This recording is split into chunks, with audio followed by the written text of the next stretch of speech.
0 hours, 0 minutes, and 0 seconds. I noticed something was off the moment he asked about the deed.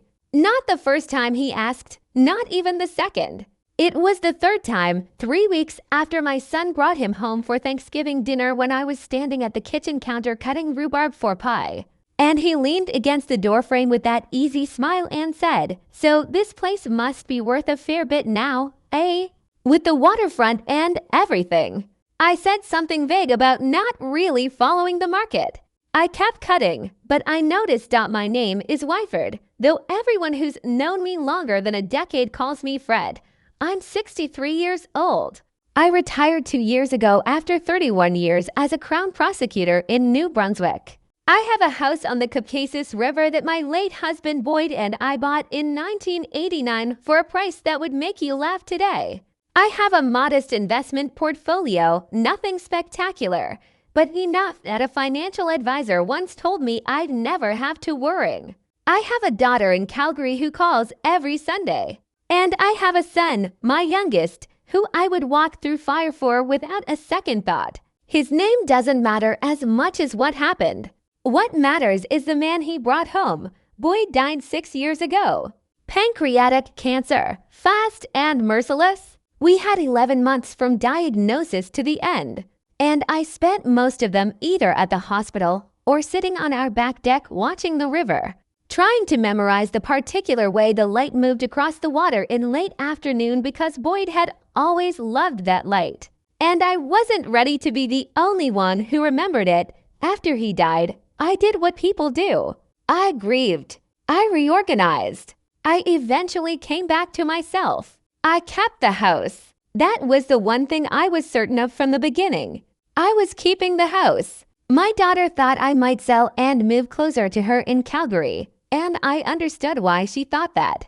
But this house is where my son took his first steps. It's where we planted the maple tree the year Boyd's mother passed. It's where I know every creak in the floorboards and every draft in winter and exactly which window to open to get a cross breeze in July. I wasn't going anywhere. What I didn't expect was that staying would eventually become something I'd have to defend. That my son met this person about 8 months before everything unraveled. He was 31, my son, and he'd been mostly focused on work. He's a contractor, good with his hands, like his father was, and I think the loneliness had been building up in him quietly in the way it sometimes does with men who don't have the language for it yet. He came home one weekend glowing in a way I hadn't seen since he was a teenager, talking fast, laughing at his own stories. I was happy for him.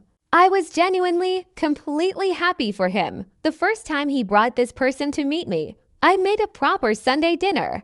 Roast chicken, roasted potatoes, green beans from the garden, the good bread from the bakery in town.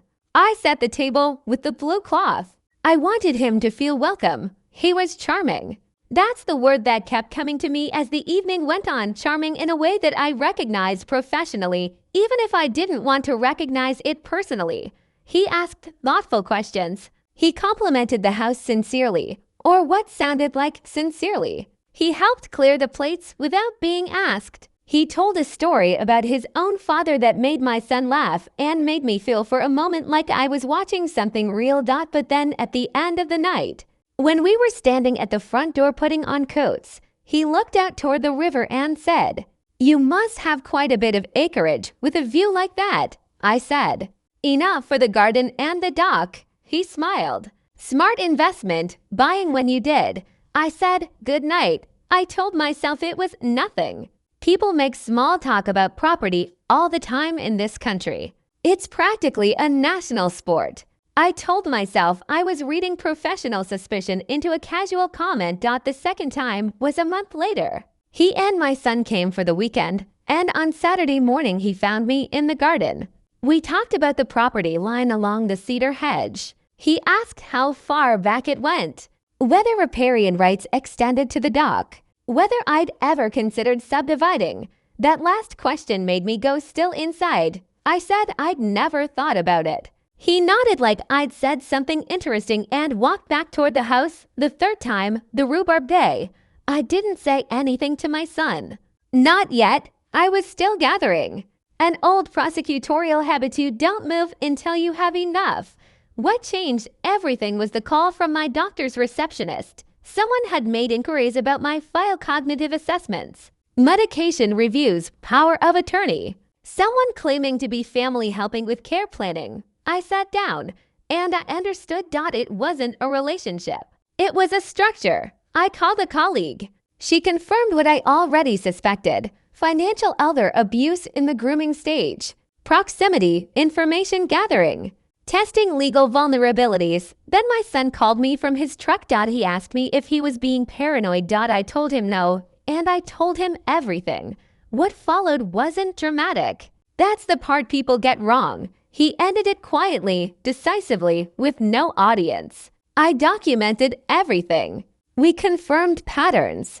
We protected accounts. We made sure nothing could be altered without direct verification. And then we waited, because once you understand what you're looking at, you don't rush it. You make sure the picture is complete. The relationship ended the way these things often end when they're seen clearly, not with chaos, but with containment. A firm line drawn. A refusal to negotiate. Afterward, there was grief not for what was real, but for what had been believed.